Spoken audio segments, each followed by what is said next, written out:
অনেক মেয়ে দেখা যায় অসভ্য, কথা কন না কেন?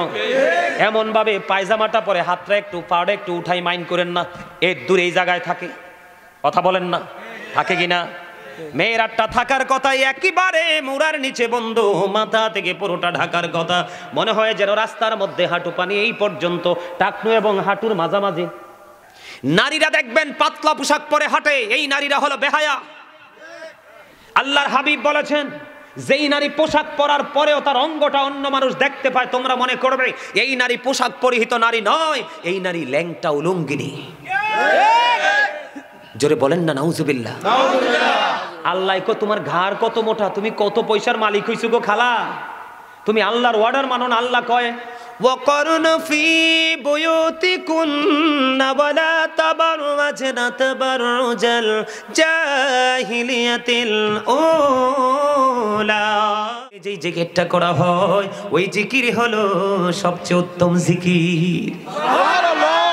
আল্লাহর হাবিব বলেছেন, যখন তোমরা জিকির শুরু করবা তখন তোমরা এমন ভাবে জিকির করবা রে, যখন মানুষ দেখলেই তোমাদেরকে পাগল বলে। তোমরা যখন জিকির করবে পাগলের মতো তোমরা জিকির করো। আল্লাহর হাবিব সরকারে মদিনা বলে দিয়েছেন বন্ধু, প্রত্যেকটা মেশিনকে ক্লিয়ার করার জন্য আলাদা আলাদা যন্ত্র আছে, আছে না নাই? আছে। প্রত্যেকটা মেশিনকে পরিষ্কার করার আলাদা আলাদা যন্ত্র আছে। এই মানুষের মনের ঘরের ময়লা দূর করার যন্ত্র হলো মাওলার জিকির। এর মধ্যে বন্ধু যতগুলো জিকিরের কথা বললাম, আপনার আমার জীবনে সবচেয়ে গুরুত্বপূর্ণ জিকির হলো নামাজ। আপনারা কি নামাজ পড়েন? সবাই 5 ওয়াক্ত নামাজ পড়েন? কইছে না, আওয়াজ নাই। মনু মিশা কথা কইও না, একেবারে লো লেভেল যখন 5 ওয়াক্তর কথা বলছি। কারণ আপনি নামাজ, আপনি নবীকে ভালোবাসলে লাভ হবে কি? আহলে সুন্নাত ওয়াল জামাত করলে লাভ হবে কি? সুন্নি জামাতকে আহলে সুন্নাত ওয়াল জামাত মানিটা কি? নবীকে যারা মনে প্রাণে গ্রহণ করেছে তারাই হলো নবীজির সুন্নাতের হাল, ঠিক কিনা বলেন? মনে প্রাণে ধারণ করেছেন, বাস্তব জীবনে বাস্তবায়ন করেছেন, তাইলে হবেন আপনি সুন্নি জামাত। আপনি শুধু মনে মনে বলবেন আমি আহলে সুন্নাত ওয়াল জামাতের অন্তর্ভুক্ত, আদতে নবীর সুন্নাতের কোনো কাজ নাই, এই সুন্নিয়ত দিয়ে পার হওয়া যাবে? যাবে? আপনার কি মনে করেছেন? আমার আগে একজন যিনি আলোচনা করেছেন, তিনি আবু বকর সিদ্দিক রাদিয়াল্লাহু তাআলা প্রেম নিয়ে আলোচনা করেছেন। আমি একটা জায়গা নিয়ে আলোচনা করব আপনাদেরকে। তারা সুন্নিয়ত, তারা যে আহলে সুন্নাত ওয়াল জামাতের অন্তর্ভুক্ত, রাসূলের আদর্শটাকে তারাও কিন্তু বাস্তবায়ন করতে করতে আজকে আমাদের পর্যন্ত নিয়ে এসেছেন। তারা কেমন করে বাস্তবায়ন করছে জানেন? আবু বকর সিদ্দিক রাদিয়াল্লাহু তাআলা আনহু সমস্ত সম্পত্তি ব্যয় করতে করতে তিনি দুস্থ হয়ে গেলেন। গায়ে জামা পর্যন্ত পরার মতো ওনার এবিলিটি নেই। মসজিদে নববীর মধ্যে আজান হয়ে গেল। মসজিদের মধ্যে যখন আজান হয়ে গেল, নবীজি নামাজের জন্য অপেক্ষা করতেছে। আবু বকর এখনো যায় না। বন্ধু, কারণ আবু বকর যাবে কেমন করে? আবু বকর নামাজ পড়তে হলে পোশাকের একটা শর্ত আছে গো, এই শর্তের দ্বারে কাছেও নাই আবু বকর, কারণ পোশাক তো নাই, কেমন করে মসজিদে যাবে? বন্ধুরে, আমার কিতাব প্রমাণ করেছে ওনার শরীরের মধ্যে ছোট্ট একটা জামা ছিল, এই জামাটার সাথে ঘরের বালিশের গিলাপ তিনি ছিঁড়ে জোড়া লাগাইছে, খেজুর কাটাকে সুই ব্যবহার করেছে, পাতাকে সুতা, এমনি করে ব্যবহার করে জামা বানাইয়া এটাকে সুন্দর করে রেডি করে করে মসজিদে যাইতে একটু দেরি হয়ে গেছে। মসজিদে কদমটা দিতে দেরি রে, আমার নবীজি একটা ডাক দিয়ে বললেন, আবু বকর, আমি থাকা অবস্থায় ইসলামে তোমাদের ইসলামের প্রতি এত অবহেলা, আমি চলে গেলে না জানি কি অবস্থা হবে। অথচ আবু বকর ইচ্ছে করে নামাজ পড়তে দেরি করেনি। ওনার পোশাক ছিল না বন্ধু। আবু বকরের জন্য নবীজি নামাজ পড়লেন, দোয়া করে দিলেন। নামাজ শেষ করার পরে যখন নবীজি বাহিরের দিকে পবিত্র কদম মোবারক বাড়িয়ে দিলেন, এবার সামনের দিকে চাইয়া দেখি রে, হযরতে জিবরাইল আলাইহিস সালাম আজকে খেজুর পাতার পোশাক পরে নবীজির সামনে। সুবহানাল্লাহ, জোরে জোরে বলুন না সুবহানাল্লাহ। নবীজি একটা ডাক দিয়ে বললেন, ভাই জিব্রাইল, আপনি যখন আমার কাছে আসেন তখন আমি দেখতে পাই আপনার সঙ্গে ব্যতিক্রম জান্নাতি পোশাক আপনার সাথে যুক্ত, কিন্তু আজকে খেজুর পাতার পোশাক কেন আপনার বডিতে? এবার আবু বকর সিদ্দিক রাদিয়াল্লাহু তাআলা আনহুর দিকে ইশারা করে বললেন, ইয়া রাসূলুল্লাহ, ইয়া হাবিবাল্লাহ, নবী গো, আপনি আপনার আবু বকরের দিকে চাইয়া দেখেন গো, আপনার আবু বকরের জামা নাই নামাজ পড়তে আসার মতো, আপনি চাইয়া দেখেন গায়ের জামার সাথে বালিশের গিলাম খেজুর পাতা এবং খেজুর কাটাকে সুই সুতা দিয়ে বানাইয়া নামাজ পড়তে এসেছে। যখন আবু বকর খেজুর পাতা দিয়ে জামা বানায়, আল্লাহ রাব্বুল আলামিন সমস্ত আসমানের ফেরেশতাকে ঘোষণা করে দিলেন, আজকে আমার আবু বকরের সম্মানার্থে সকল আসমানি ফেরেশতারা যান খেজুর পাতার পোশাক পরে নাও। কেউ যদি খেজুর পাতার পোশাক পরতে আপত্তি করো, আমি ফেরেশতাদের দপ্তর থেকে নামাইতে বাধ্য হব। ও বন্ধু, জিবরিল বলতেছি, ইয়া রাসূলুল্লাহ, আল্লাহর এই কঠোর বার্তা শুনে সমস্ত ফেরেশতা খেজুর পাতার পোশাক পরেছে আবু বকরের সম্মানার্থে। জোরে জোরে সুবহানাল্লাহ। আর আপনার আমার ঘরে কত দামি দামি পাঞ্জাবি তাও করে রেখে দিয়েছি। জুমার দিনে শর্ট শার্ট এবং জিন্স প্যান্ট পরে নামাজ পড়তে যাই, যেই প্যান্ট পরে নামাজ পড়লে নামাজ পর্যন্ত বাতিল হয়ে যাবে, আল্লাহ পর্যন্ত পৌঁছাবে না। এখন আপনারা বলবেন, হুজুর কি নতুন ওয়াজ শুরু করে দিলেন? আমি আপনাদেরকে বলে দিই, জিকির করতে হলে কিছু কন্ডিশন মানতে হবে, যেই কন্ডিশনটা আল্লাহ প্রদত্ত। এখানে ম্যাক্সিমাম লোকের পরনে এসে দেখেছি লুঙ্গি, এটা অত্যন্ত চমৎকার পোশাক। তবে আমি আপনাদেরকে বলি, বর্তমানে যে জিন্স প্যান্ট বাজারে এসেছে, এটা ম্যাক্সিমাম মুসলমানের জন্য বন্ধু টোটাল নিষেধ। বলে হুজুর কেন? আল্লাহ বলেছেন, লিবাসুত তাকওয়া যালিকা খায়র, আল্লাহর কাছে সবচেয়ে উত্তম পোশাক হলো তাকওয়ার পোশাক। এটা হলো পুরুষের জন্য পর্দা। আমার দিকে তাকান সবাই, যুবকদেরকে বলছি, উপর দিয়ে থাকবে নাভি বরাবর আর নিচের দিক দিয়ে থাকবে টাকনোর উপরে। এই সীমাবদ্ধতার মধ্যে বজায় রেখে পোশাক পরা ইমানদার পুরুষের জন্য ফরজ। ইচ্ছে করে যদি আপনি পোশাকটা নাভির নিচে নামিয়ে দেন, ওই দিক দিয়ে টাকনোর নিচে নামিয়ে দেন, আপনি আল্লাহর ফরজকে তরক করেছেন। এই পোশাক পরে আপনি নামাজ পড়তে যাবেন, আল্লাহ পর্যন্ত এই নামাজ পৌঁছাবে না বন্ধু। বুখারী শরীফ থেকে আমি ছোট্ট একটা হাদিস শরীফ আপনাদেরকে শোনাবো। আপনার আমার প্রাণের নবী সরকারে মদিনা, তিনি কি করতেছেন? মসজিদের মধ্যে অবস্থান করতেছেন। জনৈক ব্যক্তি এসে নামাজের নিয়ত বাঁধলেন। নবীজি তার দিকে তাকায়া দেখলেন তার পোশাকটা টাকনোর নিচে ঝুলতেছে। নবীজি বললেন, তুমি ওযু করে আসো। তিনি নামাজ ভেঙ্গে ওযু করতে গেলেন, আবার তিনি ওযু করে আসলেন। আসার পরে আবার তিনি নিয়ত বাঁধলেন, কিন্তু নিচের পোশাক কিন্তু টাকনোর উপরে এখনো উঠায় নাই। নবীজি আবার বললেন, তুমি নামাজ ওযু করে এসো। আবার তিনি ওযু করতে গেলেন নামাজ ভেঙ্গে, আবার তিনি ওযু করে আসলেন। এর মধ্যে আল্লাহর হাবিবকে প্রশ্ন করা হলো, ইয়া রাসূলুল্লাহ, বারবার আপনি কেন কথাকে বলছেন ওযু করার জন্য? আমার নবীজি বলেছেন, কিয়ামত পর্যন্ত সে নামাজ পড়তে পারবে গো, তার নামাজ আল্লাহর দরবারে কবুল হবে না। কারণ মুসলমানের জন্য যে পোশাকের ফরজটা বেঁধে দিয়েছে, এই পোশাক থেকে, সেই ফরজ থেকে সে আউট হয়ে গেছে। জোরে জোরে বলেন নাউজুবিল্লাহ। সবচেয়ে বড় লজ্জার খবর হলো, এটা লজ্জার বিষয় নয়, জানার বিষয়। শুক্রবার দিনে যে 5 ওয়াক্ত নামাজ পড়ে না, সপ্তাহে 6 দিন নামাজ পড়ে না, সেও কিন্তু জুমা পড়তে যায়। যাই কি যায় না? ম্যাক্সিমাম যুবক দেখবেন জিন্স প্যান্ট পরে, শর্ট শার্ট অথবা শর্ট গেঞ্জি পরে যায়।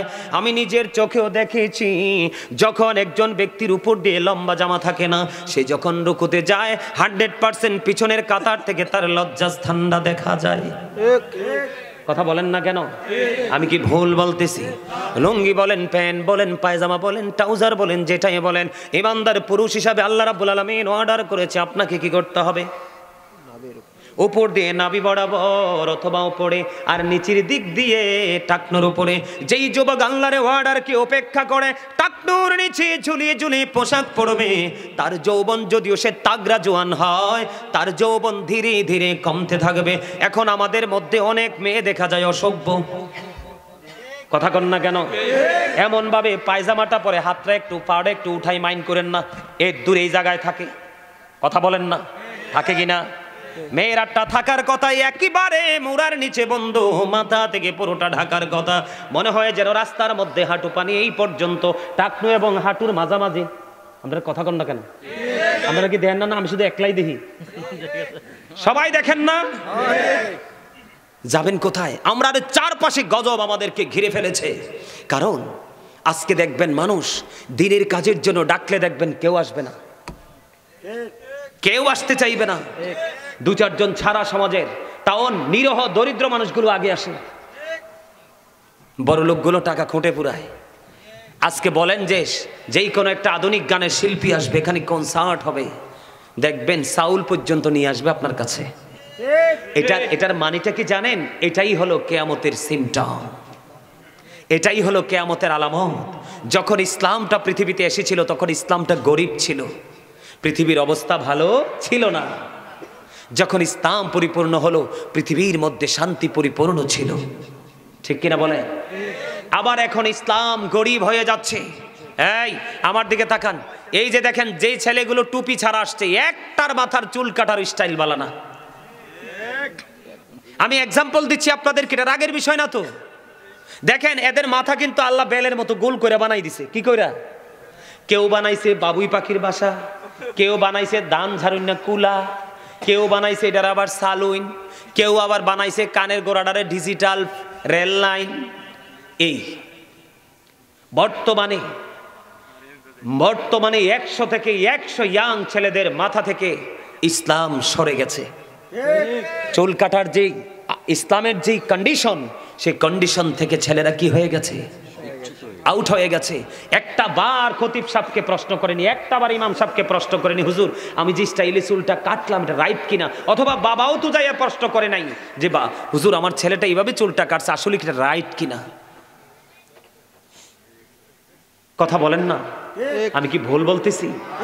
ম্যাক্সিমাম ছেলেরা জিন্স প্যান্টটা পরে আসে, উপর এদিক দিয়ে নাভির কমপক্ষে 4 আঙ্গুল নিচে থাকে প্যান্টটা। আমরা যে পুরুষ একজন আরেকজনের দিকে তাকাতে লজ্জা বোধ করি, কারণ চোখের জিনা হলো দেখা। মনে রাখবেন, আপনি যদি চোখকে নোংরামি থেকে বাঁচাতে পারেন, আপনার নফসকে নোংরামি থেকে বাঁচানো সম্ভব। কারণ আপনি যখন চোখে কোনো কিছু দেখবেন, এটা কিন্তু চোখ থেকে স্থানান্তরিত হয়ে কিন্তু আপনার নফস পর্যন্ত পৌঁছে যাবে। তখনই একটা নারী এবং পুরুষ নোংরা কাজে লিপ্ত হয়। কথা বলেন না, আমি কি বাস্তব কথা বলছি না?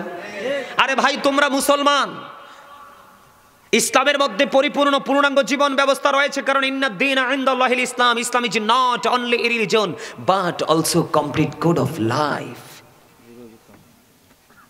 থাক না, আজকে পড়ছে আর কি, অসুবিধা নাই। এটা হিসাব নিকেশ যদি মনে করে যে না এটা নাবির উপরে থাকবে, পড়বে, অসুবিধা নাই তো। যদি মনে করে যে না হুজুরের কথা অনুযায়ী, আল্লাহর আইন অনুযায়ী নাবির উপরে আমি রাখতে পারবো, তো জিন্স প্যান্ট পরেন, তবে নিষ্ঠার দিকে খেয়াল রাখতে হবে বেশি করে। বুখারী শরীফের মধ্যে আসছে যে যিনি ইচ্ছে করে, কি করে? ইচ্ছে করে কন্টিনিউ টাকনুর নিচে ঝুলিয়ে ঝুলিয়ে পোশাক পরবে, তার ঠিকানা জাহান্নাম। তার ঠিকানা কোথায়? জাহান্নাম। আবু বকর সিদ্দিক রাদিয়াল্লাহু তাআলা আনহু নবীজির এই ভয়ঙ্কর হাদিসগুলো শোনার পরে বললেন, ইয়া রাসূলুল্লাহ, আমি সব সময় আমার পোশাকটাকে টাকনুর উপরে রাখি, মনের অজান্তে এটা নিচে নেমে আসে গো নবী। যখন দেখি নিচে নেমে আসছে আমি তাড়াতাড়ি করে উঠাই পালাই। এখন আমিও কি সাজার অন্তর্ভুক্ত হব গো? নবীজি বললেন, না না, যদি তুমি ইচ্ছে করে টাকনুর নিচে অহংকার করে ঝুলিয়ে ঝুলিয়ে না পড়ো, চলে গেছে তুমি উঠিয়ে ফেলো, তাহলে তোমার কোনো সাজা নেই, তোমার জন্য কোনো সাজা নেই। জোরে জোরে কন্যা সুবহানাল্লাহ। যিনি দেখতে পাইলেন পোশাকটা নাভির নিচে টাকনুর নিচে চলে গেছেন, সঙ্গে সঙ্গে তুলে ফেললেন। এটাকেই বলে তাকওয়া। কি? এটাকে বলে ভয়। আমার দিকে তাকান, আল্লাযীনা আমানু, যারা ঈমান এনেছে, ওয়া কানু ইয়াত্তাকুন, এবং তাকওয়া অবলম্বন করেছে, লাহুমুল বুশরা, তাদের জন্য সুসংবাদ, ফিল হায়াতিদ দুনিয়া, দুনিয়ার জীবনে, ও ফিল আখিরা, এবং পরকালের জীবনে। আল্লাহ কথা দিয়েছেন, ঈমানদার হওয়ার পরে যদি তোমরা ভয় করতে পারো, তাহলেই তোমরা উভয় জাহানের সুসংবাদ প্রাপ্ত। তোমরা শুধু প্রেম করলা, ভয় করতে পারলা না, কখনোই তোমাদের সফলতা সম্ভব নয়। আল্লাহ কিয়ামতের দিন আমার দিকে তাকান, 3 শ্রেণীর মানুষের দিকে রহমত করবে না, ক্ষমা করবে না, তাদেরকে মায়া করবে না। হুজুর গো, এই 3 শ্রেণীর মানুষগুলো কারা? এর মধ্যে 1 নাম্বার হলো যুবক হোক বা বৃদ্ধ হোক বা মধ্যবয়সী হোক, যে অহংকার করে করে টাকনুর নিচে চেঁচিয়ে চেঁচিয়ে লুঙ্গি প্যান্ট পায়জামা পড়বে। নাউজুবিল্লাহ বলেন না। 2 নাম্বারটা কে? 2 নাম্বারটা হলো যেই মানুষ ব্যবসা করে। কি করে? বর্তমানে নির্বাচনের আড্ডা দিয়া কি পরিমাণ জুলুম জানি ব্যবসায়িকরা সাধারণ নিরহ মানুষের উপর করেছে, তাদের উপায় থাকবে না কাল হাসরের দিন। আল্লাহ সূরা রহমানের মধ্যে বলেছেন ওয়াকিমুল ওয়াজনা বিল কিসতি ওয়ালা তুখসিরুল মিজান। আল্লাহ কয় ন্যায্য ওজন কায়েম করো, ওজনে কম দিও না, পাল্লিটা ঠিক রাখো। এখন তুমি লোভে পড়ছো, কাস্টমারও বিপদে পড়ছে, 5 টাকারটা রাখছো 30 টাকা, হিসাবটাও দিবা চুকি চুকি। আমি আসছি পরে আসল জায়গাতে, একটু পরে যাইতেছি আসল জায়গাটা। 2 নাম্বার হলো ব্যবসার মাধ্যমে মিথ্যা কথা বলে বলে কৌশল করে কাস্টমার থেকে টাকা হাতিয়ে নেয়। বলে হুজুর 3 নাম্বার কে? 3 নাম্বার হলো সমাজের মধ্যে কিছু টাকাওয়ালা মানুষ থাকে, মানুষ যখন বিপদে পড়ে তাকে হাওলাত দেবা যেই কোনো মাধ্যমে দেয়, কিন্তু সুযোগ পাইলে আবার তাকে খোঁটা দিয়ে কষ্টও দেয়। কথা কয় না? আপনারা কইলে কোন না কইলেন, এটা হাদিস শরীফের কথা। বিন্দু পরিমাণ ভুল যাবেনটা কোথায়? এই পোশাকের সাথে যুক্ত, এই জন্য হাদিস শরীফটা বললাম। পুরুষ কি করতে পারবে না? বলে হুজুর তাইলে এই পোশাকটা আবিষ্কার করছে কে? এই পোশাক তো কোনো ইমানদার আবিষ্কার করেনি, এটা সূত্রপাত করেছে বেঈমানের। আল্লাহ বলেছেন ইন্নাল কাফিরিনা কানু লাকুম আদুওয়াম মুবিনা। আল্লাহ বলেছেন the heretics are the eternal enemy of the believers. ইমানদারদের প্রকাশ্য শত্রু হলো বেঈমানেরা। আপনারা বুঝেন না? আমাদের জন্য সুন্নাত ছিল মেসওয়াক।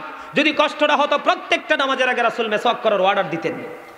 আমাদের কষ্ট হবে জন্য এত শক্ত নির্দেশনা দেননি, কিন্তু আমরা এই মেসওয়াকের মতো পবিত্র সুন্নাতকে ডিলিট করে দিয়েছি। কৌশলে বেঈমানেরা ব্রাশ ঢুকিয়ে দিয়েছে আপনার আমার হাতে।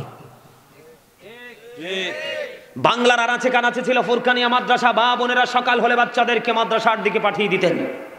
এখন আর কোরআন তেলাওয়াতের আওয়াজ শোনা যায় না। এখন মা বাবারা তাহাজ্জুদের উঠতে উঠে সাজে, মা বিশেষ করে মা ছেলেকে কিন্ডারগার্টেন ইংলিশ মিডিয়ামে নেবে, এইটাও বেঈমানদের একটা অপকৌশল। নারীরা দেখবেন পাতলা পোশাক পরে হাঁটে, এই নারীরা হলো বেহায়া। আল্লাহর হাবিব বলেছেন যেই নারী পোশাক পরার পরেও তার অঙ্গটা অন্য মানুষ দেখতে পায়, তোমরা মনে করবে এই নারী পোশাক পরিহিত নারী নয়, এই নারী ল্যাংটা উলঙ্গিনী। জোরে বলেন না নাউজুবিল্লাহ। আল্লাহ কো তোমার ঘাড় কত মোটা, তুমি কত পয়সার মালিক হইছো গো খালা, তুমি আল্লাহর অর্ডার মানো না। আল্লাহ কয় ওয়াকরনা ফি বুয়ুতিকুন্না ওয়ালা তাবাররাজনা তাবাররুজাল জাহিলিয়াতিল উলা। আল্লাহু আকবার, আল্লাহু আকবার কইতেন। এই কই জানাম নেই না, আমি আসতেছি। আরে আল্লাহকে রাগ করে নি চলি যান, তা আল্লাহর কাছে ধরা হরি যামু তো। আল্লাহ কবে তুমি কি অস করছো, তোমার মুসল্লি ছুটি গেছে গেলেই ফিরা দিবা, আরে ধরি। আচ্ছা তাই ঠিক আছে, ওকে আসেন আমার দিকে তাকান। আমি বেশি আলজাল কথা বলার অভ্যাস নেই, আপনাদের যে কিন্তু দুর্বল, আপনাদেরকে মজা দেওয়ার জন্য একটু মাঝে মাঝে ব্যতিক্রম কথা বলি, এটাই উদ্দেশ্য, অন্য কিছু নয়। আল্লাহ কয় মহিলাদেরকে ঘরে থাকতে, ওই জাহিলি যুগের নারীদের মতো নিজের রূপটা বাইর হইয়া অন্য কোনো পুরুষকে দেখাইতে আল্লাহ না করছে। ঠিক, আপনাদের এলাকার মা বোনেরা নিশ্চয়ই পর্দা করে না? কারণ পাহাড়ি এলাকার মানুষ, তারা নিশ্চয়ই পর্দা করে। যদি তারা পর্দা করে তাদের জন্য ওয়েলকাম, আর যারা পর্দা করেন না তাদের জন্য একটু ওয়াজ। ঠিক না ঠিক? আল্লাহ কি বলছে? নারীদেরকে ঘরে থাকতে বলছে। কি করতে বলছে? তার মানে পর্দায় থাকতে বলছে। বলো হুজুর আমরা কি চার পায়া জন্তু নিয়ে আমরা ঘরে থাকবো? হ্যাঁ বের হবেন, আপনি পর্দা নিয়ে বের হন, এমন ভাবে বের হন আপনার বডিটা কেমন এটা কোনো পুরুষ যেন অনুভব করতে না পারে। এমন বোরকা পরে কষাই দেখলে বুঝবো বডির উপর নিচে কয় মণ গোস্ত। ঠিক ঠিক। আর আমি আপনার হাসেন, এটি লজ্জা থেকে বলছি, আমার মুসলমান মা বোন তো এমন বোরকা পরে ইমাম সাহেব তার দিকে তাকাইলে, আরেকবার খাবারের দাওয়াত দিলে ইমাম সাহেব যাইতে লজ্জা বোধ করবে, কারণ লজ্জা সব সময় থাকে চোখে। লজ্জা কোথায় থাকে? বোরকা পরবেন আপনি নিজেকে আবৃত করার জন্য, কি বলেন দাদা ভাই? কিন্তু আপনি এমন বোরকা পরেছেন, এমন ভাবে পিছন দিক দিয়ে একটু ছবি তুলতে বলবেন আপনার বান্ধবীকে যে আমি বোরকাটা পরেছি, বোন তুই একটু ছবি তোল। আমি কিন্তু কাউকে খাটো করে বলছি না, বাস্তবতা বলছি। এই নারীদের কথা এই জন্য বলছি, এটা মেরাজের চাঁদ। আল্লাহর হাবিব যখন জান্নাত জাহান্নাম পরিদর্শন করলো, জাহান্নামের দিকে যাইয়া দেখলেন বন্ধু শুধু ধনী ধনী মানুষ আর মহিলা। নাউজুবিল্লাহ বলেন না। শুধু পৃথিবীর যারা বড় লোক এই মানুষগুলো আর মহিলা। জান্নাতের দিকে নবীজি তাকায়া দেখলেন জান্নাতের মধ্যে শুধু পুরুষ আর গরিব মানুষ। মহিলাদের অবস্থা অত্যন্ত ভয়ঙ্কর। আমি বলবো একটা ছবি তুলবেন, বলবেন বোন একটা ছবি তোল, আমি দেখবো আমাকে কেমন লাগে। আপনি নিজে ছবি পিছন দিক দিয়ে একটা পিকচার তুলে তাকাবেন, যদি সত্যিকারই আপনার মধ্যে ন্যূনতম ঈমান থাকে, আপনার ছবি দেখলে আপনার কাছে লজ্জা লাগবে। কথা বলেন না কেন? নারী হচ্ছে ফুল, এটা ফুলদানিতে সবচেয়ে বেশি মানায়। কথা কন না কেন? নারীরা হলো ফুটন্ত গোলাপের মতো ফুল। আপনারা দেখবেন যেই নারীটা পর্দা করে, যেই নারীটা 5 ওয়াক্ত নামাজ পড়ে, যেই নারী শরীয়তের সীমারেখা মেনে চলে, দেখবেন ওই নারী সম্পর্কে কোনো কথা বললে সমাজের নারী পুরুষ সবাই বন্ধু খেপে যাবে। সাবধান, লাগাম টেনে কথা বলো। ওই নারী আমাদের গ্রামের জন্য গর্ব, ওই নারী আমাদের গ্রামের জন্য রহমত। তার মতো একটা বউ যদি আমার ঘরে পেতাম, আপনি কেমন করে এমন বউ পাবেন? পাবেন না। কারণ প্রত্যেকটা ঘরে ঘরে যদি নামাজি পর্দাশীল মেয়ে তৈরি করতে পারেন, প্রত্যেকটা ঘরে ঘরে অটোই পর্দাশীল বউ চলে আসবে। আপনার মেয়েকে পাঠান পেন্সিল শু পরে শপিং কমপ্লেক্সে, মেয়ের ক্ষেত্রে শপিং কমপ্লেক্স আর বউয়ের ক্ষেত্রে অত্যন্ত পর্দাশীল, তাহলে আপনি সঠিক বিবেচনা কম বাবা হতে পারেননি। কথা বলেন না কেন? আমি আমার মা বোনদের উদ্দেশ্যে বলবো, মা গো পর্দা করে চলো, পর্দা ছাড়া কোনো উপায় নেই। আমার বন্ধু হযরতে আব্দুল্লাহ আসতেছে নবীজির কদমে, মাইমুনা সহ বন্ধুরে আমার আরেকজন ছিলেন নবীজির দরবারে। যখন আব্দুল্লাহ আসতেছে তখন আমার নবীজি বললেন, তোমরা আত্মগোপন করো। খেয়াল করবেন হাদিস শরীফ, তোমরা কি করো? তার মানে তোমরা এখান থেকে প্রস্থান করো, চলে যাও। ইয়া রাসূলুল্লাহ, আব্দুল্লাহ আসতেছে, আব্দুল্লাহ তো অন্ধ। আমার নবীজি বলেছেন, আব্দুল্লাহ অন্ধ, তোমরা তো অন্ধ নও। তার মানে আপনার বাড়ির আঙিনা দিয়ে যদি কোনো অন্ধ মানুষ চলে যায়, আপনি চুকি দিয়ে অন্ধ মানুষের, অন্ধ পুরুষের দিকে দৃষ্টি দিতে পারবেন না। আপনার স্বামীর ক্ষমতা নাই, কলা পাতা দিয়ে আপনার বাড়ির আঙিনাটা বেড়া দিয়ে দিয়েছে, নতুন জামাই হেঁটে যাচ্ছে, আপনি কলা পাতার পাক দিয়ে নতুন জামাইয়ের দিকে দৃষ্টি দিতে পারবেন না। কারণ বন্ধু আমি আগেই বলেছি, সব কিছুই ওই চক্ষু থেকে। কথা বলেন না কেন?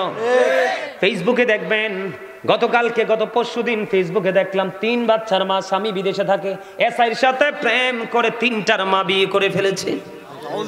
দেখছেন? অথচ জামাই বিদেশে। কত স্বামীর কোটি কোটি টাকা নিয়ে অন্য পুরুষের গলায় ঝোলে, আজকে শুধু উকি আর ঝুঁকির কারণে। চোখটাকে যদি কন্ট্রোলে রাখতো, তাহলে কিন্তু নারীরা কখনোই এমন ফাঁদে পড়তো না। বন্ধু আমার দিকে তাকান, আল্লাহর হাবিবকে যখন দেবর সম্পর্কে প্রশ্ন করা হলো, আমার নবীজি বলেছেন, একজন ভাবি তার দেবরের সাথে দেখা করার চাইতে মৃত্যু তার জন্য অনেক ভালো। নাউজুবিল্লাহ বলেন না? অন্য বেগানা পুরুষ তাক দূরের কথা, আল্লাহ রাসূল নারীদেরকে সুরক্ষিত রাখার জন্য বলেছেন, যাদের স্বামী কাছে নেই, যাদের স্বামী বিদেশে আছে, অথচ স্ত্রী এই জেলায় আছে, স্বামী চাকরির কারণে, জীবন জীবিকার কারণে অন্য জেলায় আছে, আল্লাহর হাবিব জানিয়ে দিয়েছেন হাদিস শরীফ থেকে প্রমাণ। আল্লাহর হাবিব বলেছেন, তোমার স্বামী বাড়ি আসা না পর্যন্ত তুমি সুন্দর জামা পরিও না এবং সাজগোজ করিও না। তোমার যা কিছু শুধু একমাত্র তোমার স্বামীর জন্য, কারণ তোমার স্বামীর সন্তুষ্টিতেই তোমার জান্নাত। সুবহানাল্লাহ। বেপরদাশীল নারীরা রাতের অন্ধকারে স্বামী যখন তাকে বিছানায় ডাকে, অনেক সময় সে স্বামীর ডাকে সাড়া দেয় না। এটা আমার কথা নয়, হাদিস শরীফের কথা। বন্ধু আপনারা আমার দিকে তাকান, আল্লাহর হাবিব জানিয়ে দিয়েছেন, কোন নারীকে তার স্বামী সারাদিন পরিশ্রম করলো, জীবন জীবিকার তাগিদে তার জন্য, তার ফ্যামিলির জন্য ঘুরলো, রাতের অন্ধকারে সে যখন বিছানায় গেল, স্ত্রীকে আদর করে কাছে ডাকলো, স্ত্রী মুখটা ঘুরিয়ে অন্যদিকে চলে গেল, স্বামী কলিজাটা ফাইটা খান খান হয়ে গেল। আমার আল্লাহ সঙ্গে সঙ্গে লানতের ফেরেশতা ওই নারীর জন্য পৃথিবীর বুকে পাঠিয়ে দেয়। ওই যতক্ষণ না পর্যন্ত সকাল না হয়, ওই রাত্র থেকে ওই নারীটাকে শুধু ফেরেশতারা লানত দিতে থাকে, ওই নারীকে অভিশপ্ত বলে ঘোষিত করা হয়। জোরে জোরে নাউজুবিল্লাহ। নারীদের পর্দা করতে হবে বেশি করে, আর এই দায়িত্ব নিতে হবে পুরুষদেরকে। আপনি স্বামী হয়ে স্ত্রী বন্ধু এলোমেলো ঘোরাফেরা করছে, চলাফেরা করছে, আপনি কিন্তু তার আপনার স্ত্রীর দিকে নজরও দিচ্ছেন না, তাহলে এটার জন্য দায়ী হবেন আপনি। বাঁচার উপায় নাই। আপনি ফরেজগার স্বামী, কিন্তু বউ এলোমেলো চলছে, আপনার আমলের কোনো মূল্য নেই আল্লাহর কাছে। আল্লাহর হাবিব বলেছেন নারীরা হলো গোপনীয় জীব, তারা গোপনে থাকবে, তাদের সর্বোচ্চ সম্মান থাকবে। যখন তারা ঘর থেকে বের হয়ে প্রকাশিত হবে তখন শয়তান তাদেরকে দেখলে উকি ঝুঁকি দেয়। জোরে জোরে নাউজুবিল্লাহ। আপনারা তো জানেন না, নারীকে শয়তান মনে করে রশি।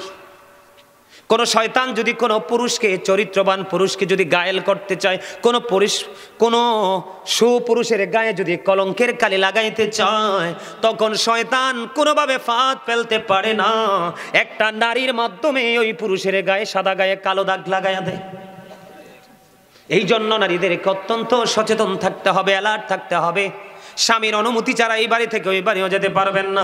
স্বামী অনুমতি দিলে এই বাড়ি থেকে ওই বাড়ি যাবেন, তবে পর্দা করে, পর্দা ছাড়া নয়। কারণ কার নজর কেমন আপনি কখনোই বলতে পারবেন না। আরো ভয়ঙ্কর খবর আছে বন্ধু, নারীরা বর্তমানে পুরুষের পোশাক পরে। আপনারা দেখছেন কিনা জানি না, এখন দেখবেন ম্যাক্সিমাম নারীর পরনে দেখবেন পুরুষের জুতা। কথা কন না কেন? আমি ভুল বলছি না, কিন্তু আমি দেখেই বলছি ম্যাক্সিমাম নারীর পরনে। আপনারা দেখেন, আমরা তো পুরুষ, ওনারা মনে করতে পারে যে হুজুরে পুরুষ দেখে মনে আমাদেরকে বেশি বলতেছে। না, আমি আপনাদেরকে বলি, আমরা পুরুষ মানুষ, মার্কেটে গেলে আমাদের একটা লুঙ্গি, একটা গেঞ্জি, একটা শার্ট, একটা পায়জামা, একটা প্যান্ট, এই তো আমরা পুরুষদের। আর শপিং মলে গেলে যেদিকে তাকাবেন শুধু নারীদের জিনিস। কতটা ধ্বংস হয়েছে নারীরা, কতটা পথভ্রষ্ট হয়েছে তারা, কতটা অভিশপ্ত হয়েছে, কতটা লানত হয়েছে। নারীদের জুতাগুলো অত্যন্ত ডিজাইনেবল।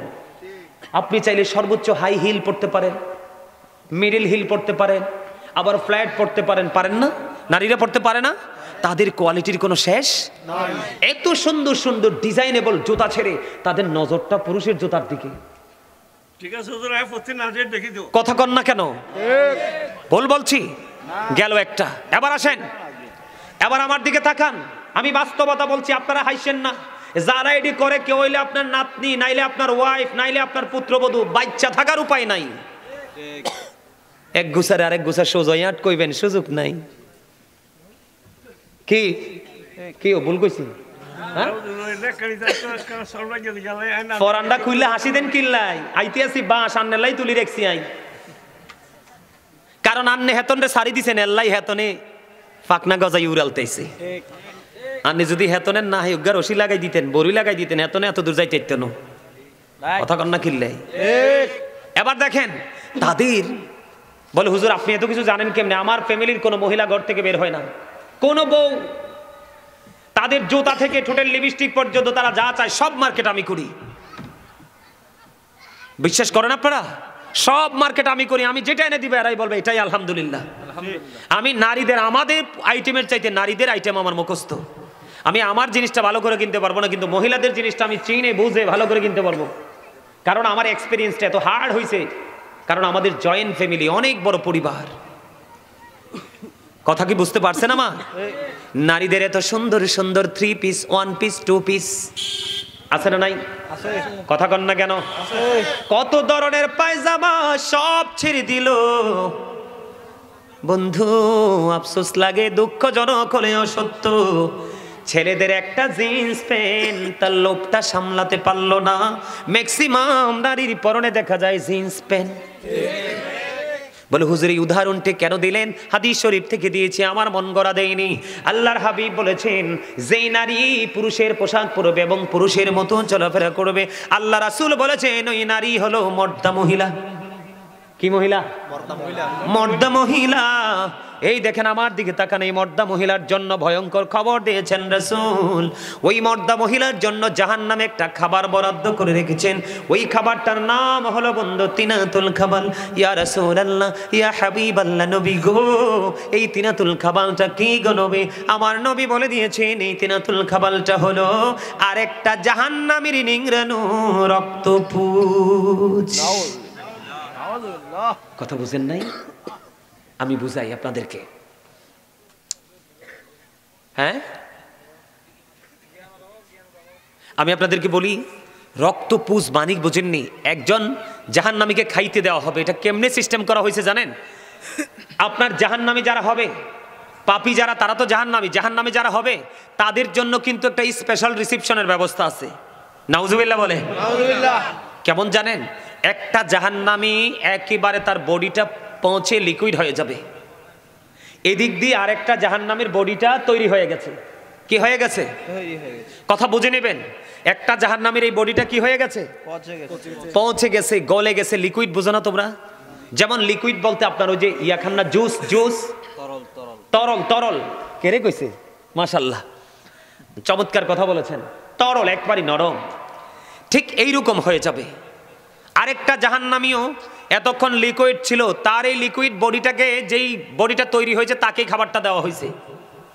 বন্ধু, যেই নারীটা সিম্পল একটা পুরুষের জোতা পড়েছে এবং যেই পুরুষ নারীদের সিম্পল একটা জিনিস ব্যবহার করেছে, ম্যাক্সিমাম পুরুষদেরকে, ম্যাক্সিমাম ইয়াং ছেলেদেরকে দেখা যায় এই সাইডটাকে ডিজিটাল ফিস্টাল রেল লাইন করেছো, মাথার চুলগুলোকে উঁচু করেছো, এগুলো সামনে চলে আসে, এই জন্য নারীদের ব্যান দিয়ে এটারে থামাইছো।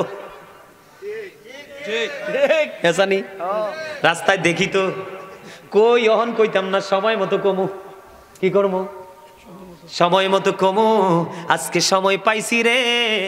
তোমরা যারা এই নারীদের জিনিসটা ইউজ করেছো, তোমরা অভিশপ্ত। নবীজি বলে গেছেন আজ থেকে 1450 বছর আগে। নাউজুবিল্লাহ বলেন না? নাউজুবিল্লাহ। নারী যেই পুরুষের পোশাক পরবে, পুরুষ নারীর পোশাক পরবে, উভয়কে লানত